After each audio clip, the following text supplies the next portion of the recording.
अस्सलाम वालेकुम दोस्तों आज के दिन हम लोग बात करने वाले हैं एक ऐसी इंपॉर्टेंट रिट्रेसमेंट स्ट्रेटजी की जो जो ट्रेंडिंग मार्केट में बहुत अच्छा वर्क करती है। ओके, अब तक हम लोग जो रिट्रेसमेंट्स पढ़ते आ रहे हैं, यहाँ पर इनिशियली हम लोग ने पढ़ा था फिबोनाची रिट्रेसमेंट, और वहाँ पर हम लोग ने एक गोल्डन रिट्रेसमेंट लेवल देखे थे जो 50% और 61% के होते हैं कि स्टॉक जब निकलता है तो वो लेवल्स पे आके रिट्रेस करके निकल सकता है। ओके, इसके बाद में हमने देखा एक्चुअल रिट्रेसमेंट जो होते हैं डिमांड एंड सप्लाई के, और वहाँ पर हम लोग को एक चीज़ मालूम पड़ी कि डिमांड जोन पे आके प्राइस निकलती है या सप्लाई जोन पर आके प्राइस निकलती है। इसके बाद में अगर कोई बंदा अगर डिमांड जोन पे प्राइस आके नहीं निकल रही है, इसके बाद में हम लोग देखने वाले एक नेक्स्ट इंपॉर्टेंट रिट्रेसमेंट जो बहुत ही इंपॉर्टेंट है, जो बहुत ज़्यादा ट्रेंडिंग मार्केट में वर्क करता है। इसको हम लोग बोलते हैं EMA 820 रिट्रेसमेंट। ओके, तो ये दिखता कैसा ये मैं आप लोगों को बताता हूँ। सी दिस, यहाँ पर एक ट्रेंडिंग मार्केट है, यहाँ पर जैसे ही पुल बैक हुआ तो ये इसने EMA 20 पर रिट्रेस किया, फिर निकला तो EMA 20 पर आया, रिट्रेस किया, फिर निकला तो EMA 20 पर आके रिट्रेस किया। आ रही बात समझ में? So this strategy works well in trending market, जब मार्केट बहुत ज़्यादा अप ट्रेंड में हो और जहाँ पर डिमांड जोन तक प्राइस ना आते हुए पहले ही निकल जाती है, तो ऐसे केसेस में ये वाली स्ट्रेटेजी पे वर्क करके हम लोग स्टॉक्स में एंट्री बनाते हैं। ओके, अब यहाँ पर मैं EMA 20 की बात क्यों कर रहा हूँ, क्योंकि इंस्टीट्यूशंस ये प्राइस को लेते हुए चलते हैं जो EMA 20 के करीब होती है। आ रही बात समझ में? फॉर एग्जांपल ट्रेंडिंग मार्केट है, एक बड़ा सा मूव आया है, सो यहाँ पर क्वांटिटीज ऐड नहीं करेंगे वो, उनको ये प्राइस थोड़ी कॉस्टली लगेंगी, उन लोग इसका करेक्शन होने देंगे, और जैसे ही EMA 20 का करेक्शन आएगा यहाँ पर क्वांटिटी सेटअप होंगी। हम लोग बोलते हैं ना बाय ऑन एवरी डिप, तो यहाँ पर बाय ऑन एवरी डिप होते जा रहा है, देखिए आप लोग, और यहाँ पर EMA 20 पे क्वांटिटीज ऐड की जा रही है। आ रही बात समझ में? अब यहाँ पर अगर हम लोग देखें, so this is not a cross over strategy, क्योंकि यहाँ पर EMA 8 भी लगा हुआ है ना, तो EMA 8 ने क्रॉस कर दिया 20 को, हम लोग ने एंट्री बना ली, ऐसा बिल्कुल भी नहीं है। EMA 8 क्यों लगाया गया है? क्योंकि स्ट्रॉन्ग अप ट्रेंड को हम लोग को पहचानना है। ओके, जब एक छोटे से EMA ने बड़ी EMA को क्रॉस किया है तो यहाँ पर एक इंडिकेशन हो जाता है कि ट्रेडिंग मार्केट की स्टार्ट हो चुकी है। आ रही बात समझ में? तो उसी के लिए ये EMA 8 लगाए यहाँ पर। Okay, it is actually a pull back strategy कि यहाँ पर जब प्राइस आएंगी ना नीचे तब एंट्री बनानी है, ना कि क्रॉस ओवर पर। आ रही बात समझ में? Now it works well with daily time frame, तो यहाँ पर टाइम फ्रेम भी हम लोग डेली रख लेंगे और छोटी टाइम फ्रेम पे वर्क नहीं करेंगे इसमें। और एक और एक चीज़ कि ये जो स्ट्रेटेजी है साइडवेज में वर्क नहीं करती है, क्लियर कट इंडिकेशन है कि भाई एकदम ट्रेंडिंग मार्केट में ये स्ट्रेटेजी वर्क करने वाली है। Okay, so see this examples, यहाँ पर भी सेम चीज़ चल रही है कि रिट्रेसमेंट हो रहा है और EMA 20 तक आ रही है प्राइस और निकल रही है। ओके, ये वाले केस में भी देख लो, रिट्रेसमेंट एकदम प्रॉपरली हो रहे हैं, EMA 20 तक आ रही है प्राइस और निकल रही है। ओके, अब इसके रूल्स रेगुलेशंस हम लोग देखेंगे, क्योंकि इसके जो भी रूल्स के हिसाब से अगर हम लोग ने वर्क नहीं किया ना तो ये स्ट्रेटेजी आप लोग के लिए वर्क नहीं करने वाली। ओके, सो सी दी रूल्स क्या है भाई इसके? The market should be trending और क्लियर कट आप लोग को हायर हाइज हायर लॉस बनते हुए दिखना चाहिए। ओके, तो यहाँ पर आप लोग देखो कि क्लियर कट हम लोग को दिख रहा है, हायर हाइज हायर लॉस बन रहे हैं। Okay, second thing, EMA 8 should be above EMA 20, तो जैसे ही क्रॉस ओवर हो गया और EMA 8 ने ऊपर जाना शुरू कर दिया, तो यहाँ पर हम लोग को सिर्फ एक ही चीज़ देखनी है कि हायर हायर हायर लॉस बन रहे हैं क्या। जैसे ही बनना शुरू हो गए हम लोग स्टार्ट कर सकते हैं इस पर वॉक करना। ठीक है, अब यहाँ पर क्या बोल रहा है कि यहाँ पर जैसे ही पुल बैक कैंडल आएंगी, जिसको हम लोग कैंडल नंबर 1 बोलेंगे, EMA 20 को टच करेंगी, तो वहाँ पर हम लोग ट्रेड में एंट्री लेंगे। ओके, तो पुल बैक कैंडल बोलते हैं किसको है कि यहाँ से मार्केट निकला, देन करेक्शन हुआ, और जैसे ही EMA 20 पर कोई कैंडल ने टच किया तो इसको हम लोग बोलेंगे कैंडल नंबर 1, या इसको हम लोग बोलेंगे पुल बैक कैंडल। अब यहाँ पर 3 कंडीशंस है जिसमें हम लोग वर्क करेंगे। एक सिनेरियो ये होता है कि एक कैंडल आती है, इसको रिस्पेक्ट करती है EMA 20 को, और जैसे ही इसने रिस्पेक्ट किया, ग्रीन कलर की भी बन गई, रिजेक्शन भी आ गया, तो हम लोग इसके हाई के ऊपर एंट्री बनाते हैं, इसके लो के नीचे SL रखते हैं और टारगेट हम लोग 1:2 लेते हैं। आ रही बात समझ में? तो ये एक कंडीशन हो गई। सेकेंड कंडीशन क्या होती है कि कभी कभी मार्केट में स्टॉक जब गिरता है ना तो EMA 20 को रिस्पेक्ट नहीं करता है। ओके, और प्राइस इसके नीचे भी चले जाती है। ओके, जैसे ये वाला केस ले लो कि अभी तक मार्केट ने EMA 20 को टच नहीं किया था, बट ये वाले कैंडल ने टच कर लिया, बट इसने क्लोज है ना EMA 20 के नीचे दे दिया। आ रही बात समझ में? तो ये वाले केस में हम लोग क्या करते हैं, ये वाले केस में हम लोग नेक्स्ट कैंडल की तरफ जाते हैं, डेट इज कैंडल नंबर 2, और उसको देखते हैं उसमें क्या हो रहा है। अगर उसका क्लोज पुरानी कैंडल से ऊपर हो गया तो ऐसे केस में हम लोग ट्रेड में एंट्री बनाते हैं। ओके, ये वाले केस में ही देख लो कि पहली वाली कैंडल ने इसको रिस्पेक्ट नहीं किया, इसके नीचे क्लोज बना दिया, बट सेकंड वाली कैंडल ने क्या किया कि इसका क्लोज ये वाली पहली वाली कैंडल के ऊपर हो गया, मतलब ग्रीन कलर की बन गई, तो ये वाले केस में भी हम लोग बोलेंगे कि EMA 20 का रिस्पेक्ट हुआ है। आ रही बात समझ में?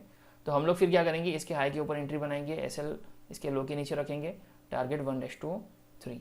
आ रही बात समझ में? इसको हम लोग बोलते हैं सेकेंड कंडीशन कि कैंडल नंबर 1 में अगर रिस्पेक्ट नहीं हुआ है, ग्रीन कलर की नहीं बनी है, तो कैंडल नंबर 2 पर आओ और वहाँ पर देख लो उसका क्लोज पहले वाली कैंडल के ऊपर हुआ है कि नहीं हुआ है। ओके, तो ऐसे में हम लोग दोनों कैंडल के नीचे जो भी पॉइंट होगा ना उसके नीचे एसएल रखेंगे, ये वाली कैंडल के हाई के ऊपर एंट्री बनाएंगे और टारगेट 1:2 लेंगे।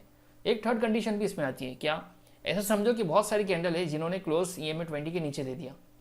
अब जो भी नेक्स्ट कैंडल बनते जा रही है, जैसे कि कोई एग्जांपल है कि यहाँ पर ये वाला केस ले लो कि पहली वाली कैंडल आई जिसने टच किया, जिसको हम लोग कैंडल नंबर 1 बोलते हैं, इसने रिस्पेक्ट किया, बट ऐसा समझ के चलो ग्रीन कलर की नहीं बन रही है, ये आ रही बात समझ में। अब सेकंड वाली कैंडल को देखूंगा मैं, बट इसने भी क्या किया, क्लोज नीचे दे दिया, ऊपर नहीं दिया, क्लोज नीचे दे दिया। अब यहाँ पर थर्ड वाली कैंडल ने भी नीचे दिया, फोर्थ ने भी नीचे दे दिया, तो क्या ट्रेड में एंट्री है या नहीं है। तो ऐसे केस में थर्ड कंडीशन आती है कि देख लो भाई छोटे EMA का क्या मामला है। अगर ऐसे केस में EMA 8 ऊपर है EMA 20 के, तब तक हम लोग ट्रेड में बने रहेंगे, जस्ट वेट ही करेंगे कि कोई एक ऐसी कैंडल आ जाए जो पुरानी कैंडल के ऊपर क्लोज दे दे। अब तक तो चारों कैंडल में ये सिनेरियो नहीं हुआ है, बट पांचवी कैंडल ने कर दिया। क्या किया भाई, EMA 20 का रिस्पेक्ट कर लिया, मतलब क्लोज ऊपर दे दिया पुरानी कैंडल से, मतलब EMA 20 का रिस्पेक्ट हो चुका है। जहाँ भी EMA 20 का रिस्पेक्ट हो रहा है ट्रेड में एंट्री बनेगी। आ रही बात समझ में। तो इसके हाई के ऊपर एंट्री, इसके लो के नीचे, दोनों में से जिसका भी लो नीचे है उसके नीचे एसएल और टारगेट 1:2। आ रही बात समझ में। तो 3 कंडीशंस आप लोग ने हमेशा देखनी है और ट्रेड में एंट्री बनानी है। ओके, और क्या बोल रहा है ये, initial 2 to 3 pull backs after crossover works really well, और उसके बाद शायद ना करें। ओके, तो ये जो ट्रेड चलते रहेंगे ना, इसमें एक के बाद दूसरा ट्रेड भी आप ले सकते हैं। जैसे एक बार इसने फॉर एग्जाम्पल ये केस में रिट्रेस किया, ठीक है, एंट्री बनाए, प्रॉफिट मिला। ओके, सेकेंड बारी में भी आपको एंट्री मिली, प्रॉफिट बनाए। ऐसे 2 से 3 पुल बैक ही अच्छा वर्क करेंगे, उसके बाद में मार्केट डर में भी चांसेस कि साइडवेज में चला जाए या डाउन ट्रेड में। आ रही बात समझ में। तो इस तरीके से स्ट्रेटेजी वर्क करती है। और यहाँ पर अगर आप लोगों को मैं चार्ट्स बताऊँ तो ये सारे चार्ट्स है, देख लीजिए ये स्टॉक में कितने अच्छे से रिट्रेसमेंट्स होते जा रहे हैं। देन सेकंड बजाज ऑटो देख लीजिए, एकदम ट्रेंडिंग मार्केट है और रिट्रेसमेंट हो रहे हैं, देखो कितने अच्छे से हो रहे हैं। ओके, देन कोफोज में देखिए EMA 20 को पकड़ते हुए चल रही है प्राइस। आ रही बात समझ में। JNFC देखिए, इसमें यहाँ पर देख लीजिए, है ना, एकदम अप ट्रेंड वाला मार्केट है, एकदम ज़्यादा ट्रेंडिंग मार्केट है, इसमें कैसे रिट्रेसमेंट हो रहे हैं EMA 20 के। आ रही बात समझ में। अब कोई बंदा बोले कि यार हम लोग को ऐसे स्टॉक्स कैसे मिले, क्या इसको जा के चार्ट्स पे ढूंढना है या क्या करना है। तो इसके लिए सेम थिंग कि मैंने एक चार्टिंग पे स्कैनर बना के रख लिया है, और देख लीजिए आप लोग, ये है स्कैनर, ठीक है। तो ये है स्कैनर भाई, इसकी कंडीशंस देख लो आप। इसको एकदम डिटेल में मैं समझाऊंगा नहीं, जस्ट मैं एक पॉइंट्स बताऊंगा कि मैंने ये कैसे बनाया था। तो यहाँ पर सबसे पहली चीज़ मैंने सोची थी कि मुझे ऐसे स्टॉक्स पकड़ने हैं जहाँ पर करेक्शन हुआ है। ओके, तो करेक्शन हुआ है मतलब क्या कि प्राइस ने निकलना शुरू किया है, प्राइस ने ऐसा निकलना शुरू किया है, अब करेक्शन पे आई है, प्राइस क्या हो रही है, करेक्शन पे आई है। तो यहाँ पर जो भी कैंडल्स बनती रहेंगी ना, हर कैंडल का क्लोज दूसरे वाली कैंडल के क्लोज के नीचे होना चाहिए। जैसे इसका क्लोज ये है, इसका क्लोज ये है, इसका क्लोज ये है, तो मैंने ये कंडीशन दी है कि हर कैंडल का क्लोज दूसरी वाली कैंडल से नीचे होना चाहिए। तो 3-4 दिन तक मैं देखूंगा ये वाला मामला, 3 to 4 days. Okay, second condition मैंने क्या दी कि EMA 8 EMA 20 के ऊपर होना चाहिए। ओके, सपोज करो कि ये वाली जो लाइन चल रही है ये EMA 20 की लाइन है, ठीक है, EMA 20 की लाइन है, और इसके ऊपर जो लाइन चलने वाली ये वाली, ये कौन सी होगी भाई, EMA 8 की लाइन ऐसी चलती रहेंगी। ओके, तो ये हो गया मेरा EMA 8। तो एक और एक कंडीशन मैंने दे दी कि EMA 8 EMA 20 के ऊपर होना चाहिए। कितने दिन, कुछ दिन तक होना चाहिए। तो 3-4 दिन तक मैंने मामला दिखा दिया कि EMA 8 EMA 20 के ऊपर होना चाहिए। थर्ड नंबर पे मैंने कुछ कंडीशंस दी है। ये पहली कंडीशन है कि EMA 8 EMA 20 से ऊपर होना चाहिए कुछ दिन के लिए। सेकंड कंडीशन दी है कि मार्केट में करेक्शन आया हुआ है, मतलब हर कैंडल का क्लोज दूसरी वाली कैंडल से, पुरानी दिन की कैंडल से नीचे बनते जा रहे हैं, ठीक है। और थर्ड कंडीशन मैंने क्या दी, देख लीजिए इसको, कि 1 डे एगो लो जो होना चाहिए लेस देन 1 डे एगो EMA 20। मतलब अब मैंने कंडीशंस कौन सी दी है 3-4 दिन तक, वो ये कि भाई जो भी प्राइस है, जो भी प्राइस की वैल्यू चल रही है ना, ये सारी वैल्यूज है ना EMA 20 के ऊपर चल रही है। ऐसा भी हो सकता है कि करेक्शन EMA 20 के नीचे हो जाए, तो ऐसे स्टॉक मेरे काम की नहीं है। ओके, तो ऐसे केस में भी हो सकता है ना कि EMA 8 EMA 20 के ऊपर रहे, है ना। तो मुझे ऐसे ही प्राइस चाहिए जिसमें प्राइस कुछ दिन तक EMA 20 के ऊपर रहे। ओके, तो यहाँ पर ऊपर रहेंगी प्राइस, जो भी लो बनते रहेंगे, इस बार मैंने क्या बोला है कि लो जो भी बनते रहे ना EMA 20 के ऊपर बनते रहे, ठीक है। तो इस तरीके से कंडीशंस मैंने दी है इस बार। ओके, तो देख लीजिए आप लोग, ये कंडीशन है सारी। ओके, और ये वाले केस में क्या हुआ है कि 1 day ago low less than and equal to 1 day ago close EMA 20।